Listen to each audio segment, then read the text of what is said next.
what testosterone actually does and what low testosterone actually looks like. When most men think about low testosterone, they picture a dramatic loss of libido, muscle wasting, and complete loss of sexual function. The reality is much more subtle and much more commonly missed as a result. In this episode, I want to talk and explain what testosterone actually does, what low levels generally look like in practice, and when it's worth getting proper tested. I'm Steve Carter, founder of Male Health Clinic in Beeston, Nottingham. Testosterone and its effects of men's health is something I cover regularly in clinic, and it's a topic surrounded both generally misunderstood and a fair amount of commercial noise. Testosterone is produced primarily in the testes and plays a role across multiple systems in the body.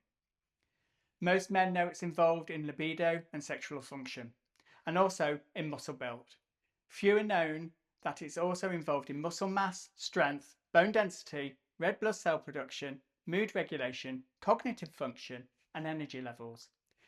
That breadth matters because when the levels are lower than optimal, the symptoms can show up across all those areas, not just in one place. The symptoms that actually bring men to clinic, the ones that turn out to be the related testosterone, are often things like persistent fatigue, that sleep that doesn't resolve, a general flatness or low mood that is hard to explain, and reduced motivation or drive. Difficulty maintaining muscle mass despite training, brain fog, and yes, reduced in libido and sexual function as well. None of these individually scream testosterone.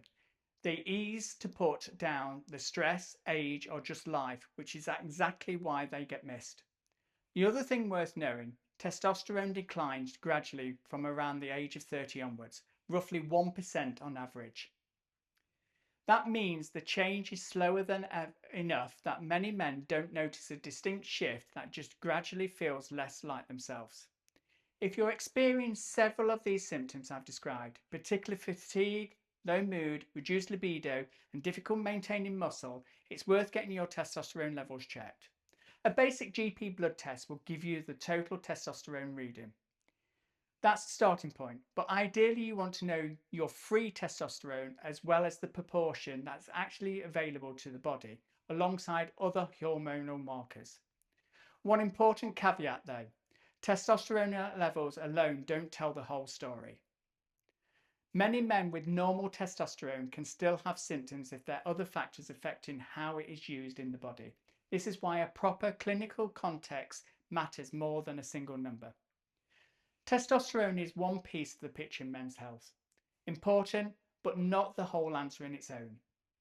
If you've been wondering whether it might be relevant to what you're experiencing, the first step is a proper assessment. Subscribe below for more of these content on male health issues, or if you want an informal chat, click the link below in the description.